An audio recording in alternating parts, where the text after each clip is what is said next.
We begin the day with an offer and a counteroffer to stop the fighting in Gaza. Two plans leading, at least for now, nowhere. This week, a plan supported by Egypt, Qatar, and the U.S. calling for a ceasefire in Gaza was presented to Hamas. The response to that plan was delivered today to Israel, a plan outlining how the war in Gaza could end, how the hostages could be returned to Israel, at the same time leaving Hamas intact. Well, this evening, Israel's Prime Minister addressed the nation, and he said the Hamas plan was a no-go, and he vowed to keep fighting until Hamas is no more. We are on our way to absolute victory. The victory is in our reach. It's not a matter of years or tens of years. It's a matter of months. Continuous military pressure is necessary to bring the hostages home. Surrender to Hamas's preposterous conditions, we heard them, not only will not bring them home, but will also bring upon Israel another massacre, a disaster no Israeli citizen is willing to accept. DW's Middle East analyst Shani Rozanes is here at the big table with me tonight. She's been following us through the evening as these developments are presented to us. We weren't surprised that Netanyahu rejected this counteroffer from Hamas. Were you surprised, though, that he said victory over Hamas, total destruction, is within reach, just a matter of months? Well, it's been his line for quite some time, and he's also, if you look at internal politics in Israel, he needs to boost up the soldiers. He needs to show that Israel is determined. Also, it's good for the, negotiations to toughen up your position, say we're going all the way in, because there's always this suspicion that maybe Israeli military and the Israeli public is getting a bit tired. There's somewhat of fatigue. There's a fear that maybe Hamas is waiting, to see Israel kind of exhausted, and Netanyahu needs to show that they're not going to retreat anytime soon. Do you think that's setting in? I mean, we are 5 months into this war now. Oh, there's no doubt. We hear also from the Israeli military that it's harder and harder. Even the forces that have been, withdrawn from Gaza are not going home. Many of them are deployed in the north. In the northern border. So there's no doubt that Israel is a functioning democracy, is a functioning modern country, cannot last for too long in this war. However, as long as the hostages situation is still out there, there's also a wide support in the Israeli public to keep on fighting. The U.S. Secretary of State, Antony Blinken, he just spent the past few days trying to put together, to push this idea of a ceasefire in Gaza. Here's what he had to say about that. Take a listen. We had an opportunity today to discuss with the Israeli government the response that Hamas sent last night to the proposal that the United States, Qatar, and Egypt had put together to bring the remaining hostages home and extend the humanitarian pause.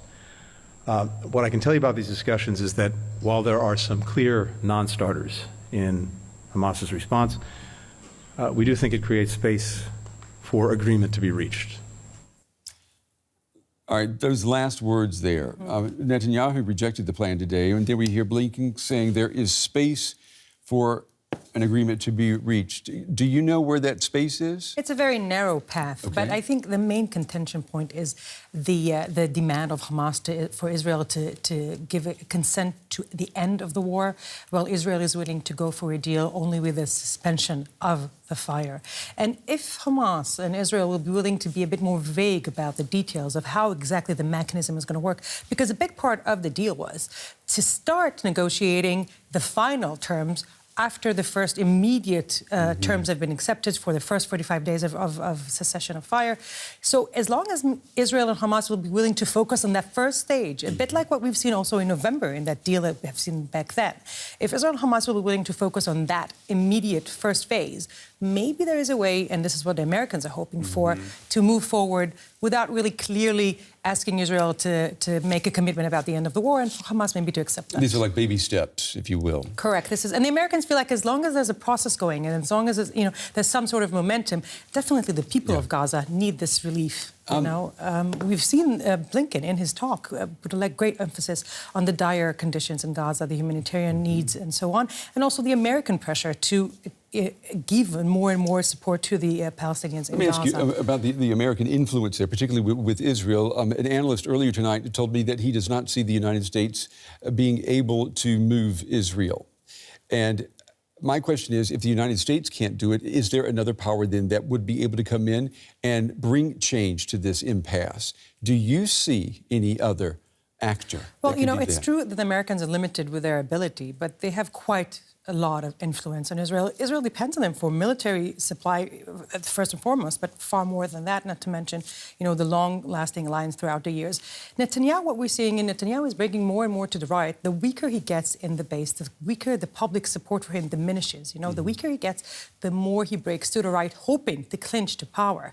And that, of course, puts him at odds with the American government that wants him to be more moderate, to give more concessions.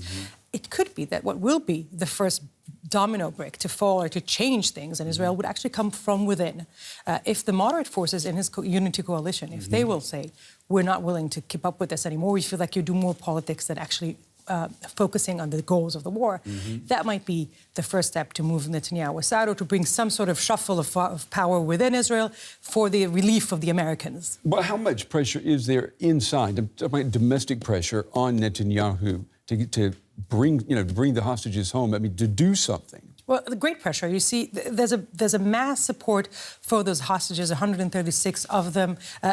Many people on the street know their names, know their stories. The media deal with it quite extensively. But then at the same time, as we were mentioning, Netanyahu's weakness, he turns more and more to the right.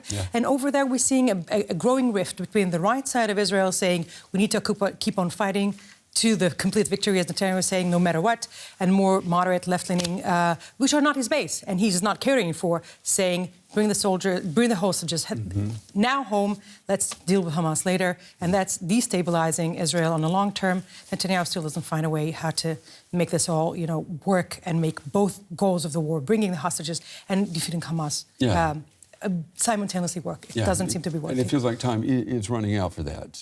Correct. I mean, it's been 4 months exactly today, and patience is running out. All right. Shani Rozanes, as always, Shani, we appreciate you being here in the studio. Appreciate your analysis. Thank you.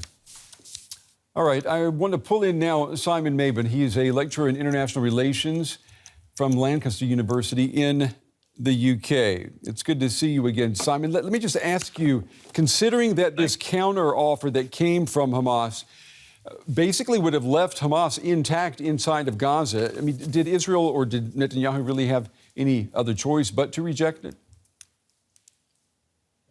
Not really, given what he's been saying for the past 115 or so days.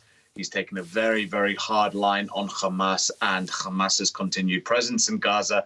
And to go back on that stance, to reject his position of saying that they cannot fathom a Gaza or cannot tolerate a Gaza with a Hamas presence would be unfathomable for him. And that would have serious consequences for his political capital within Israel itself. So there's a lot at stake for him.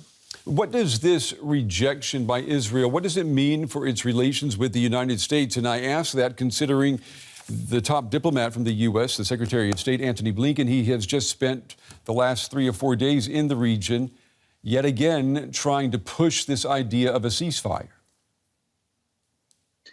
I think it puts further pressure on an already fraught, already tense relationship between the two countries. And we know that it's been incredibly tense ever since the devastating attacks of October 7. Both states face a huge number of domestic pressures that are manifesting and shaping their country's foreign policies. And in Israel's case, its policy towards both the US and towards Gaza. And I think what the latest round of shuttle diplomacy from Mr. Blinken demonstrates is that US abilities, US influence in the region really is on the wane. And we understand that there are going to be further negotiations expected in Cairo next week. What should we expect there, Simon? And am I being a cynic here or a pessimist when I say that many people are not expecting any diplomatic breakthroughs there either? It's hard not to be cynical in light of everything that's happened, in light of continued diplomatic failings, in light of a seemingly intractable political and diplomatic position taken by the various actors involved here. So I think your cynicism is perhaps appropriate. Sadly, Something needs to happen to get a diplomatic breakthrough. There needs to be one for huge numbers of people, the huge numbers of humanitarian reasons that are manifesting in Gaza. It is a devastating situation there. It's a devastating situation for Israelis whose families continue to be held hostage. A breakthrough is needed. I'm not sure that the US is the one to facilitate that breakthrough, and I'm not sure we're going to get it in Cairo next week either. Do you see then another power that would be able to facilitate that breakthrough, considering that what you say, we've heard from other analysts as well, is that the influence of the U.S. with Israel appears to be somewhat eroded? Yeah, I think we've seen Mr. Blinken pushing very hard over the past 3 months to try and get some type of diplomatic resolution to the situation there. And so far, he's been unable to get anything really off the ground.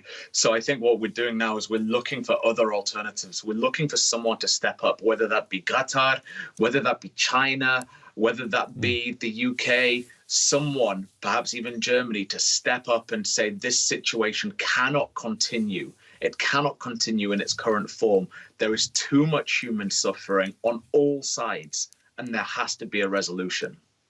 Simon Mabon joining us tonight from Lancaster University. Excellent analysis. We appreciate it, Simon. Thank you. Thank you.